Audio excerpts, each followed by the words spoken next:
Imagine, he says, that a red Indian is on a horse riding through the desert, and he sees a naked body lying on the road with arrows sticking out of the back.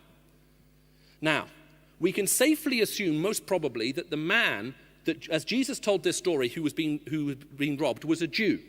The reason being that it is highly likely that if it was obvious that he was a Jew, that the priest and the Levite would have stopped, but they have no means of finding out, is he Jewish or not? Now, we know they took his clothes, so he's naked. Therefore, we can also conclude that he's probably lying face down in the dirt. Without going into too much biology, if you're a Jewish man and you're laying face up in the dirt, there are some simple observational things that can be done to ascertain your religious convictions.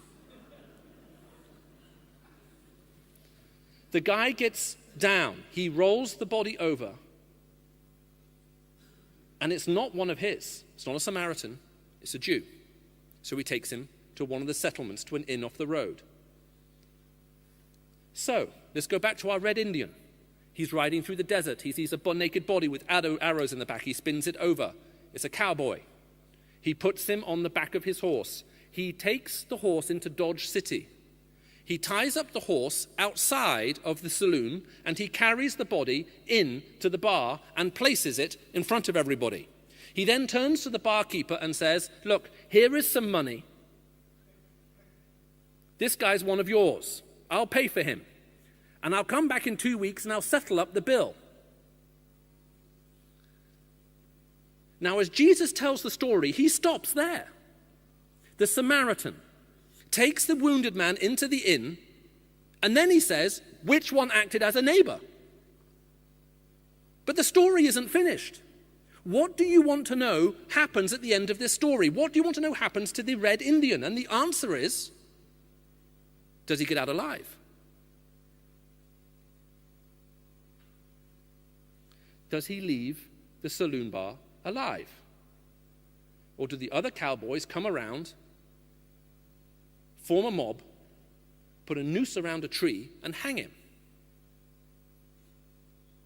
The Samaritan walks into the midst of his enemies, where he is most likely to be held accountable for the very body he is presenting, and he pays for it all.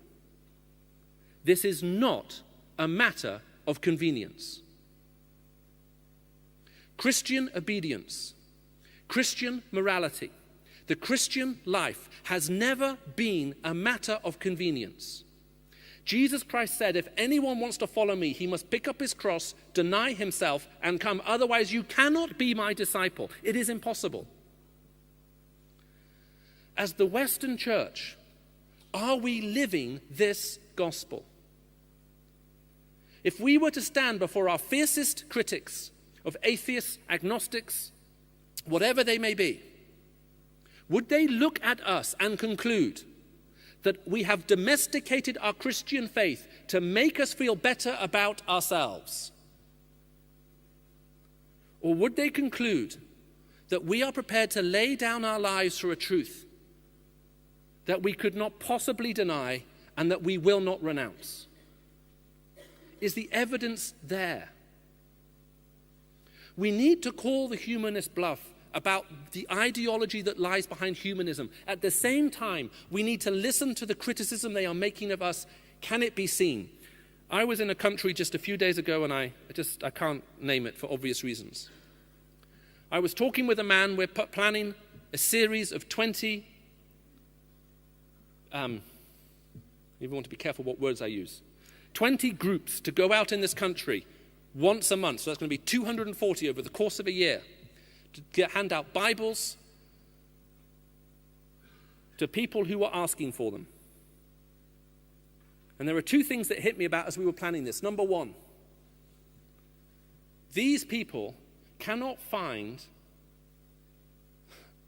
people to give them money to hand out Bibles.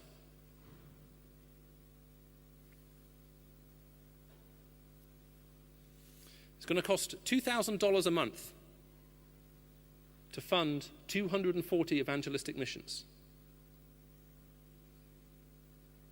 And as we were working through, the second thing then hit me. We got to the end. He says, do you mind if we build into our budget $1,000 to pay for medical treatment for when people are beaten, when their arms are broken, their legs are broken, and so on, so that we can get them some basic medical treatment. These people are willing to lay down their lives for the gospel. In Europe, we now have a form of the Christian faith that seems to ask for nothing, demands nothing, and costs nothing. I would like to suggest it is not a form of discipleship that Jesus Christ ever endorsed. We must be prepared to lay down our lives.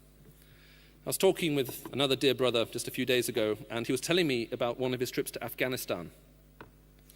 And as he was going through Afghanistan with a big satchel on his shoulder filled with Bibles, he was stopped by two Afghani police. Actually, the way he was stopped is they have dogs which apparently are trained, and they bite onto your clothing and they drag you towards the policeman. So the policeman can keep their guns trained on you. So he was walking, and these dogs came as if from nowhere, grabbed his clothing, started dragging him towards this pickup truck. And when he was about halfway there, they said, drop your bag. So he dropped his bag. And when he finally got to the vehicle, they said, what are you doing here? And they searched him, and on his body they found 6 Bibles. And they said, who gave you permission to give these away? Do you have a license? He said, yes, I do. They said, where is this license from? Is it from the Afghani government? He laughed. He said, no. Then, because he's Pakistani, they said, Pakistan? He laughed. He said, no. Now they looked very confused. So they looked at each other. They said, UN. He said, no. They said, where is this license from? He said, my license is in my bag. Can I go and get it? So he went to his bag, he pulled out another Bible, came back and opened it up to Matthew 28 and read to them, go unto all the nations and make disciples. And he said, this is my license. Now, at this point, a guy leaned forward from the back of the pickup truck. He was an American major in the army. He started laughing. He said, are you a pastor? He said, I am. He said, I'm not a Christian like you, but there's a captain in my unit who's a Christian like you, and he called over this young woman who was a Pentecostal. They start talking for about 30 seconds, and she breaks into a big smile and gives him a huge hug. And then the major says, let him go, let him go. He's not hurting anybody.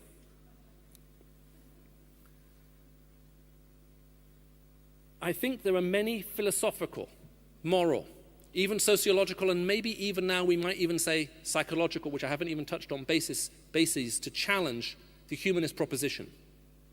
I think we need to find ways in which we can gently, lovingly, kindly, and hopefully in a way that allows us both to present the gospel and get invited back, although I grant that's not always possible.